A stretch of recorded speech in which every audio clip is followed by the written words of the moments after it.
Olá pessoal, tudo bem com vocês? Aqui é o professor Éder. Eu tô gravando esse vídeo aqui de um lugar bem legal, né? Tô aqui na USP e só pra vocês verem aqui, ó, tô numa área bacana aqui da USP. Tá o pessoal aqui, ó. Opa! Aqui ao fundo é a biblioteca da USP, da Flash. Eu tô gravando aqui pra vocês agora a revisão que eu havia prometido, né? Que eu não terminei de passar em sala, então vou passar aqui a resposta das questões. Desculpa se houver muito barulho, mas porque aqui tá muita bagunça, né? Porque é o dia da calorada aqui, tá vindo os alunos novos fazer matrícula, tá tendo, né, a Semana dos Bichos, então tá muita bagunça. Então bora lá, pessoal, ao que interessa, vamos dar as respostas das questões. Então aqui, a segunda questão que eu propus que a gente fizesse, da página 85, tá? Aqui diz: o mapa abaixo apresenta uma proposta de divisão econômica do espaço mundial. A. Caracterize os dois blocos de países de acordo com a divisão proposta.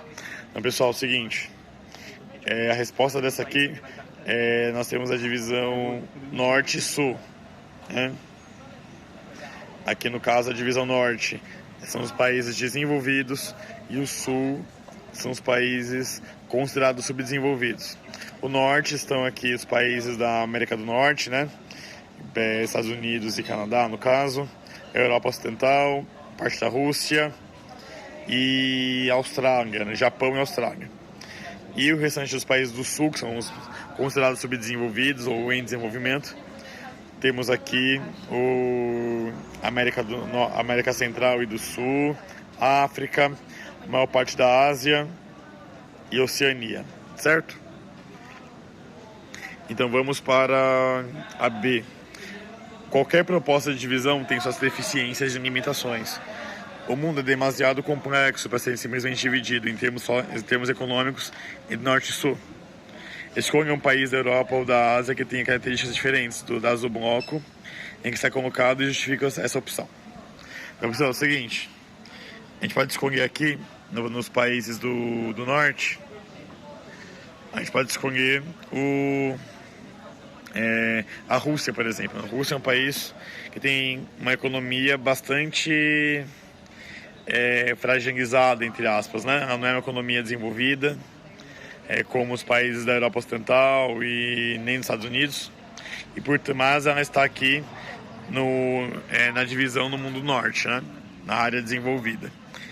E nos países que estão na área sul, a gente pode falar da Coreia do Sul, por exemplo. A Coreia do Sul é um país que já considerado um país desenvolvido. Ou podemos falar também aqui a gente pode falar também de Israel. Então, que é um país também que com características consideradas de países desenvolvidos, certo? Então vamos para 3. Explique o significado do termo terceiro mundo, relacionando com as características dos países que assim são denominados. Então, terceiro mundo são os países que são chamados de subdesenvolvidos, que eles não têm um desenvolvimento social muito amplo, são países nas quais existem vastas questões sociais a serem resolvidas, como pobreza, fome, baixo desenvolvimento industrial, baixa escolaridade e baixa renda per capita, tá certo? Bora então para 4. Diferentes termos foram utilizados a partir da Segunda Guerra Mundial para caracterizar os desníveis do desenvolvimento econômico de uns países em relação aos outros. Entretanto, nos anos mais recentes, muitos desses termos, por terem conotação preconceituosa e pejorativa, foram sistematicamente substituídos por outros. Mas está em alternativa que melhor retrata essa transição de terminologia.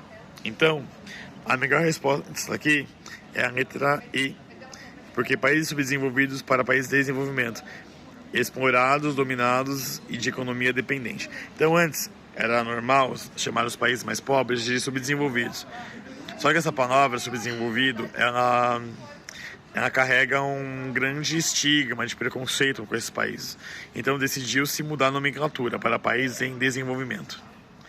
Até porque a ideia de países subdesenvolvidos, da ideia é que eles para sempre serão desse jeito e foram assim sempre, né? Sendo que não é verdade. A história do mundo é dinâmica. Então, hoje os países atuais que são mais pobres são chamados em desenvolvimento, né? Até porque eles podem vir a superar as suas condições materiais mais precárias, tá certo? Então vamos agora para a questão aqui, a número...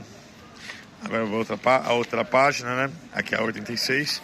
Vamos para a questão número 7.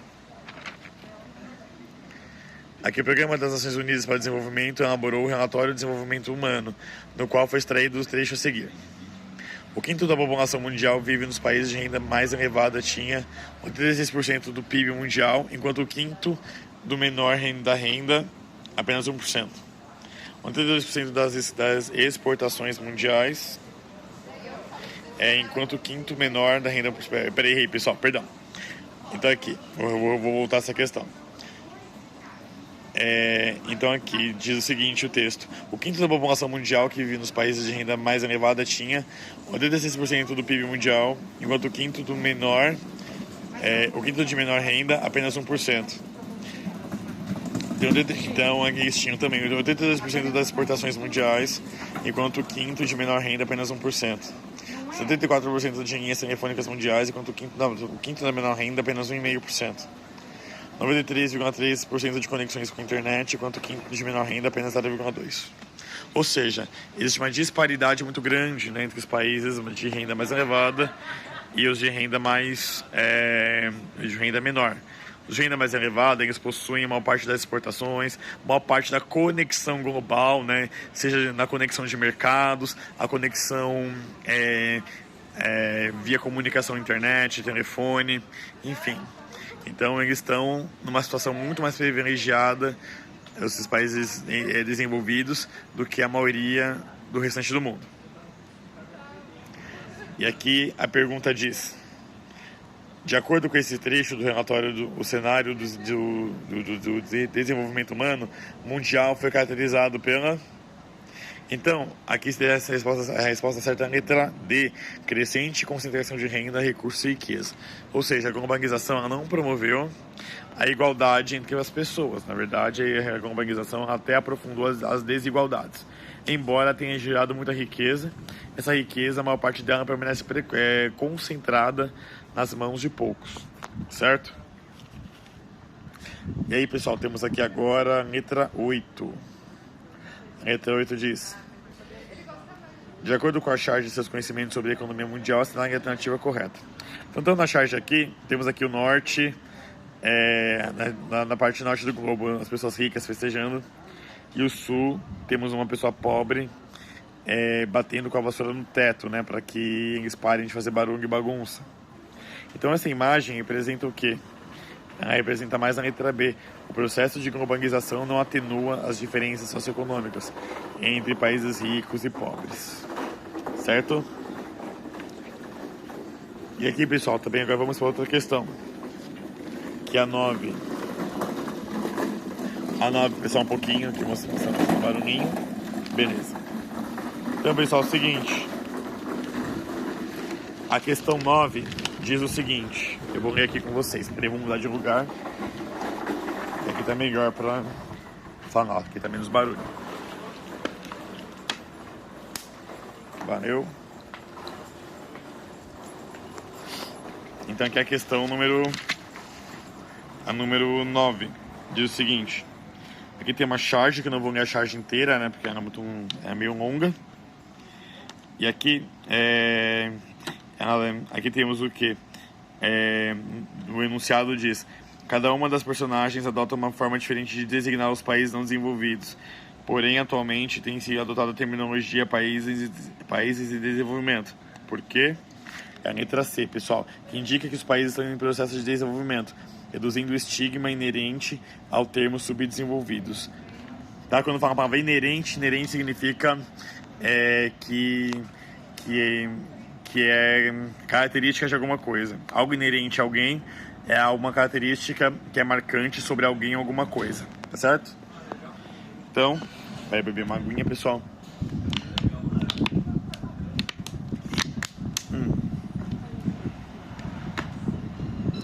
Vai prosseguir aqui na questão, a próxima página, que é a página, deixa eu ver aqui, 8, que é a questão número 16. A 16, aqui, observe as fotos respectivamente em 1961 e 1989.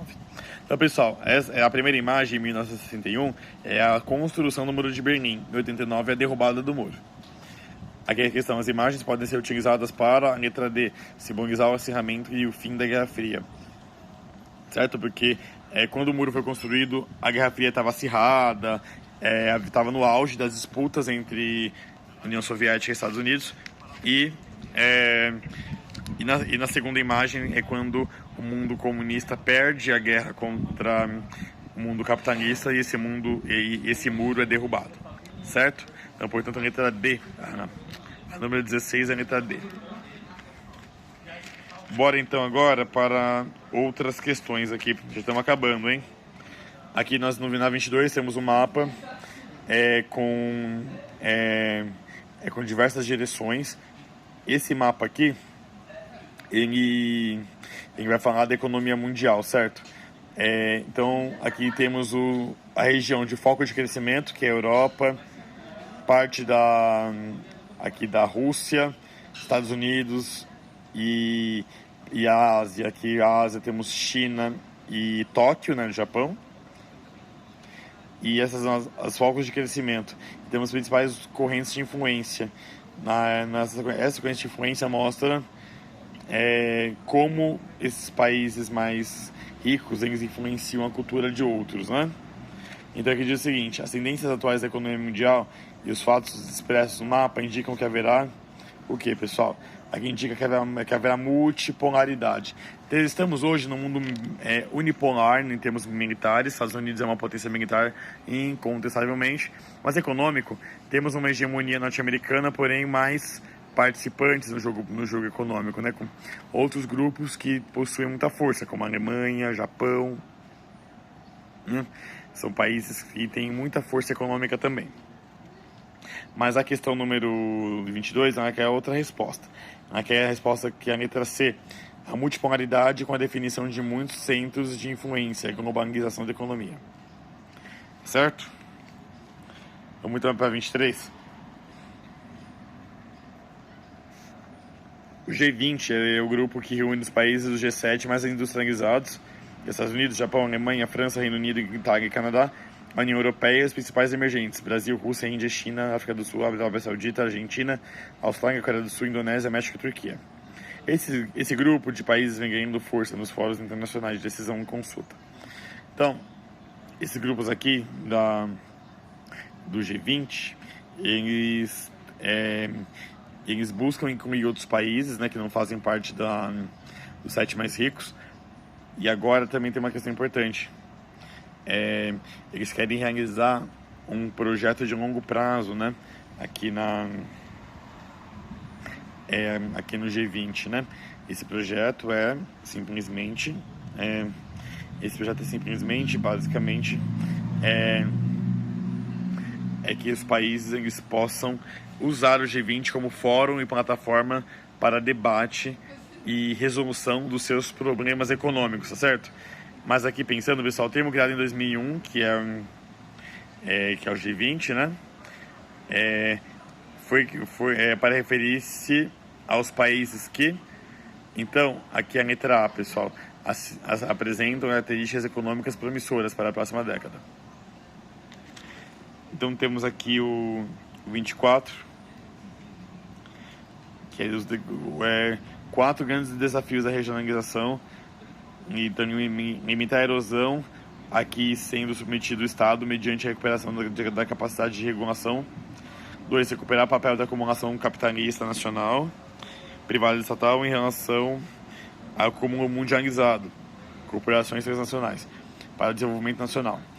3. Fortalecer o papel do setor privado nacional, com o propósito de que este se converta no ator modernizador, dinâmico e transformador, reverter as condições estruturais de subdesenvolvimento e enfrentar as tendências objetivas negativas da globalização. Então aqui, ó, a 24. Tendo como referência o texto e a relação entre processos de integração regional e globalização, pode ser dito que, só, aqui a questão dessa aqui, a resposta da questão 24 é a letra C. Letra C. A globalização enfraquece os estados, submete as empresas nacionais à competição intensa do mercado mundial. Isso pode ser combatido através de um mercado regional regulamentado. Mas aí pessoal tem um problema. Quando alguém propõe regulamentar o mercado, muita gente começa a gritar que é comunismo, que isso é errado, só que não. Reforma eu posso fazer ela de várias formas. Não necessariamente uma reforma que vai agradar a todos. Mas essa reforma é importante. Aí pessoal, vem ver meu brother aqui, vou gravar um videozinho aqui, estou comigo aqui. Deixa eu lá pra velha. Ô meu querido.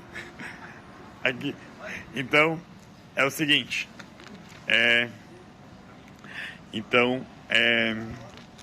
Agora voltando à questão aqui, pessoal. Vamos pensar aqui na 26. A 26 é a letra A, a resposta. A consolidação da interdependência econômica e a aproximação comercial entre os países. Então, pessoal, isso que vai da União Europeia, né? O que é interdependência? Cada país, eles dependem um do outro, né? Então, eles têm uma economia tão interligada, tão próxima, que um depende do outro, né? na União Europeia. E a União Europeia fez com que os países se aproximassem economicamente. Para finalizar, pessoal, vamos para a questão número 27. Os países podem se organizar em diferentes tipos de blocos. Então aqui, mercados comuns. Mercado comum, pessoal, é a União Europeia, né? O que é mercado comum?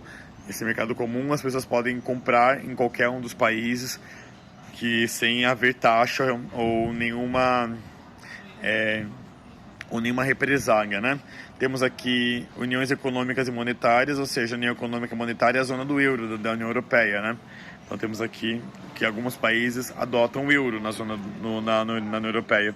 Os países que adotam o euro são chamados países da zona do euro, tá certo? E temos aqui zonas de livre comércio, que é o NAFTA, né? Então, o NAFTA é somente em livre comércio, então há um amplo comércio nos Estados